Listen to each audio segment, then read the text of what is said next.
Hello guys, welcome back to my channel. आप लोग कैसे हो? जय माता दी, राधे राधे। और सबको हैप्पी तीज। आज है हैप्पी तीज और हम उठे हैं पानी पीने के लिए। मतलब अभी 3:15 3:30 हो रहा है, 3:15 या 3:30 हो रहा है। और इधर हम चाय चढ़ाए हैं क्योंकि यहाँ पे देखिए चाय भी चढ़ाए हैं पीने के लिए। और चलिए दिखाते हैं आपको। तो गाइस, यहाँ मैं सुबह उठ गई थी और यहाँ पे देखिए दोनों बच्चे कैसे सो रहे हैं मेरे।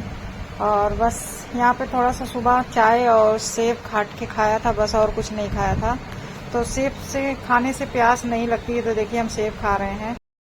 अभी तो मैं बैठी हूँ। आज मैं ब्लॉग सुबह 3 बजे ही स्टार्ट कर दी थी क्योंकि सुबह इसमें होता है जैसे सुबह पानी वानी पीते हैं।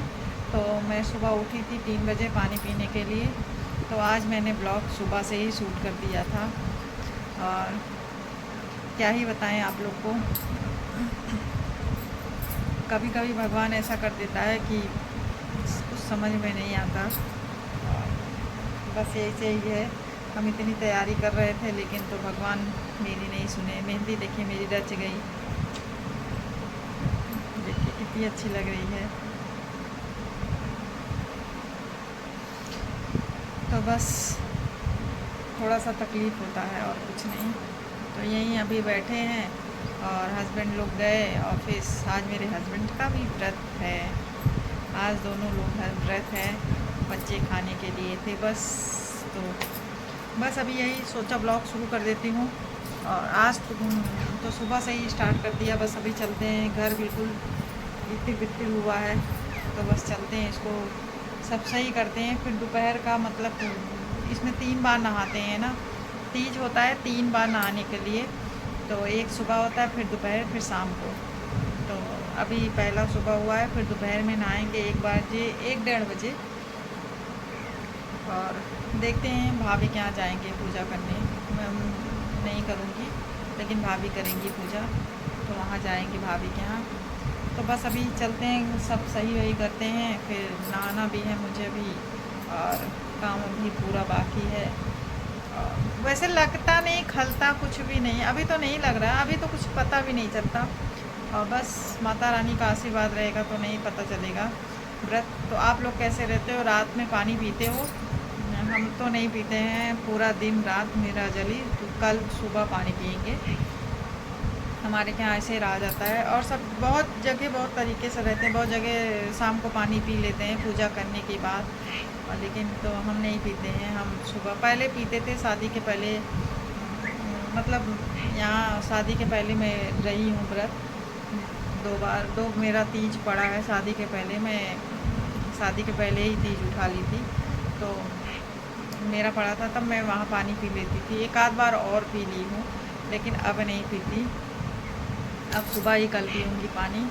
तो क्या ही करूँ, वैसे तो मंदिर वंदिर जाते हैं, बढ़िया अच्छा लगता है, पूजा पाठ करने में बहुत अच्छा लगता है। लेकिन बस यही है, थोड़ा सा भगवान गड़बड़ कर देते हैं। भगवान को ऐसा नहीं करना चाहिए पूजा पाठ।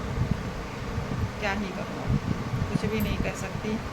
तो बस बने रहिएगा, थोड़ा मन दुखी रहता है और कुछ नहीं। तो बादल, आज धूप बादल हो रहा है। तो चलते हैं, सारा काम निपटाते हैं। और जैसे लगता है कभी कभी कि जग देख रहे हैं तो जैसे लग रहा है अभी पानी पी लेंगे, लेकिन फिर अंदर से होता नहीं, हम तो व्रत हैं आज। खुशी भी रहती, बहुत ज़्यादा खुशी। तो बस अभी बैठी, चलते हैं अब, सॉरी, शुरू करते हैं। तो बने रहिएगा आप लोग, ढेर सारा प्यार और सपोर्ट देते रहिए मेरे ब्लॉग को। और अब कोशिश करूँगी कि मैं डेली थोड़ा थोड़ा शेयर करूँ क्योंकि बहुत ज़रूरी है ब्लॉग बनाना। और मैं बना नहीं पाती, मुझे समझ में नहीं आता। मैं सोचती हूँ क्या ही दिखाऊँ रोज़ रोज़ आपको। घर का कोई रोज़ देखेगा नहीं। अगर आप लोग प्यार दोगे, कि कहो सपोर्ट दोगे, तो ये भी होगा कि हाँ चलिए ठीक है, आप लोग पसंद करते हो तो बनाना है। अगर आप लोग नहीं पसंद करोगे तो कहाँ से बनाएंगे? तो इसलिए आप ज़रूर आप लोग सपोर्ट दो, तो मैं रोज़ ब्लॉग बनाऊँगी आप लोग के लिए कि मैं अपना क्या करती हूँ, कौन सा मेरा रूटीन है, क्या है।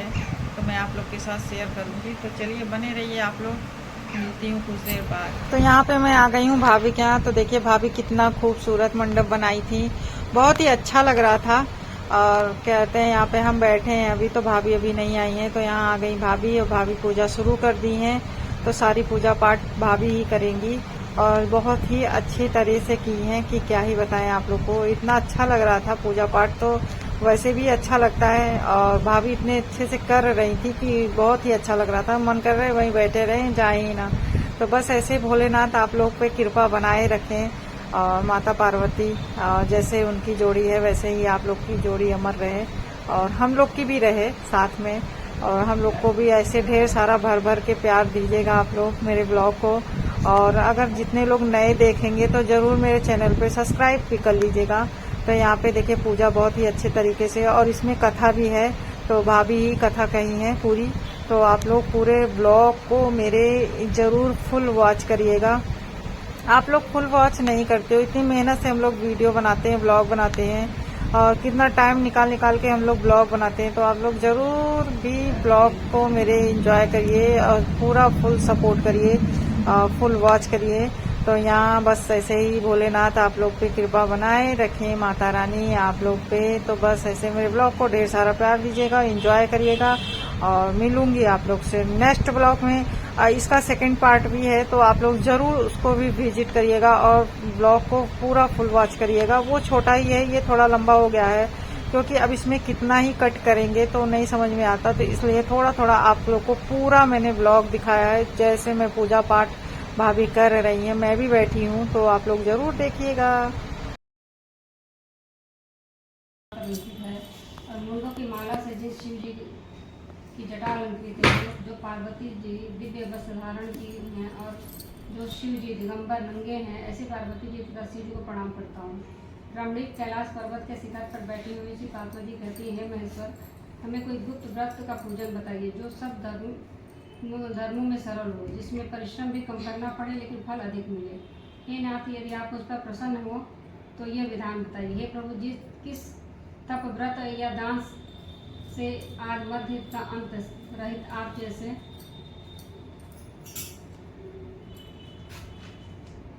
महाप्रभु हमको प्राप्त हुए हैं। शिव जी बोले, देवी सुनो, मैं तुमको एक व्रत जो मेरा सर्वस्व और छिपाने योग्य है, लेकिन तुम्हारे प्रेम से वशीभूत होकर मैं तुम्हें बतलाता हूँ।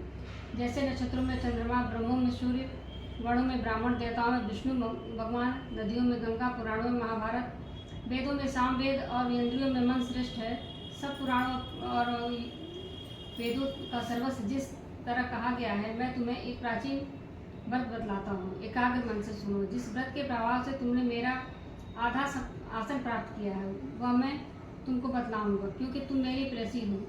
भाद्रपद मास के हस्त नक्षत्र से युक्त शुक्ल पक्ष की तृतीया तिथि को उसका अनुष्ठान मात्र करने से स्त्रियां सब पापों से मुक्त हो जाती है। देवी, तुमने आज से बहुत दिनों पहले हिमालय पर इस व्रत को किया था, यह वृतांत मैं तुमसे कहूँगा। पार्वती जी ने पूछा, हे नाथ, मैंने क्यों यह व्रत किया था, यह सब आपके मुख से सुनना चाहता हूँ। शिव जी ने कहा कि भारतवर्ष के उत्तर की ओर एक बड़ा रमणीकर पर्वतों में श्रेष्ठ हिमवान नामक पर्वत है। उसके आसपास तरह तरह की भूमियाँ हैं, तरह तरह के वृक्ष उस पर लगे हुए हैं। नाना प्रकार के पक्षी और अनेक प्रकार के पशु उस पर निवास करते हैं। वहाँ पहुंचकर गंधर्वों के साथ बहुत से देवता, सिद्ध, चारण, पक्षीगण सर्वदा प्रसन्न मन से विचरते हैं। वहाँ पहुंचकर गंधर्व गाते हैं, अप्सराएं नाचती हैं। उस पर्वतराज के कितने ही शिखर ऐसे हैं कि जिनमें स्फटिक, रत्न और वैदुरमणि आदि की खानें भरी हुई हैं। यह पर्वत ऊंचा तो इतना अधिक है कि मित्र के घर की तरह समझकर आकाश का स्पर्श किया रहता है। उसके समस्त शिखर सदैव हिम बर्फ से आच्छादित रहते हैं और गंगा जल की ध्वनि सदा सुनाई देती है। हे पार्वती, तुमने बाल्यकाल में इसी पर्वत पर तपस्या की थी। 12 वर्ष तक तुम उल्टी लटक कर केवल धुआं पी कर रही थी। 14 वर्ष तक सूखे पत्ते खा कर रही थी। माघ मास में तुम जल में बैठी रहती और बैसाख में दोपहरिया में पंचाग में तपती थी। श्रावण के महीने में जल बरसता तो तुम भूखी प्यास रहकर मैदान में बैठी रहती। तुम्हारे पिता इस तरह के कष्ट को देखकर बड़े दुखी हुए। वे चिंता में पड़ गए कि मैं अपनी कन्या किसको दूं। उस समय नारद जी वहां पहुंचे। मुनिश्रेष्ठ नारद जी उस समय तुम्हें देखने गए थे। नारद जी को देखकर गिरी के आर्धपाद आसन देकर उनकी पूजा की और कहा, हे स्वामी, आप किस लिए आए हैं? मेरा अहोभाग्य है, आपका आगमन मेरे लिए अच्छा है। नारद जी ने कहा, परवरजा सुनो, मैं भगवान विष्णु का भेजा हुआ आपके पास आया हूँ। आपको चाहिए कि यह कन्या रत्न किसी योग्य वर को दे। भगवान विष्णु के समान योग ब्रह्मा, इंद्र, शिव इनमें से कोई नहीं है। इसलिए मैं यही कहूँगा कि आप अपनी कन्या भगवान विष्णु को दे दें।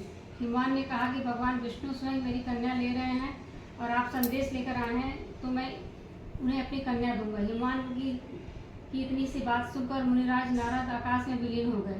वे पीताम्बर, शंख चक्र, गदाधारी और भगवान विष्णु के पास पहुँचे। वहाँ हाथ जोड़कर नारद जी ने भगवान विष्णु से कहा, हे देव सुनिए, मैंने अपना विवाह पक्का कर दिया है। उधर हिमवान ने पार्वती जी के पास जाकर कहा कि हे पुत्री, मैंने तुम्हें भगवान विष्णु को दे डाली है। तब पिता की बात सुनकर तुम बिना उत्तर दिए ही अपनी सखी के घर चली गई।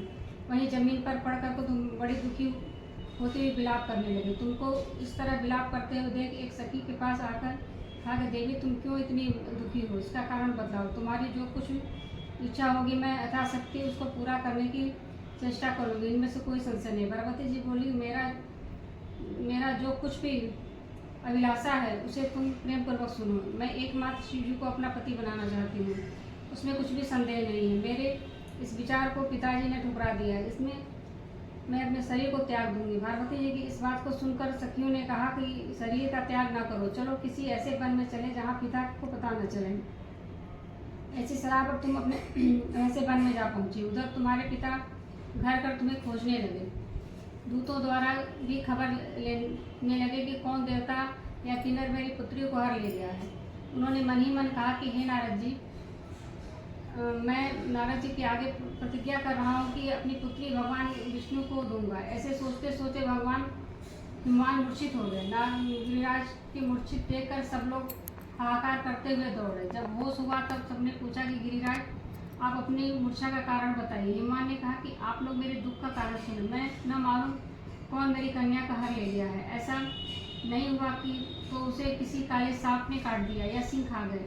हाय हाय, मेरी बेटी कहाँ चली गई, किसी दुष्ट ने मेरी पुत्री को मार डाला है। ऐसा करके वायु के झोंके के समान वे वृक्ष के समान कांपने लगे।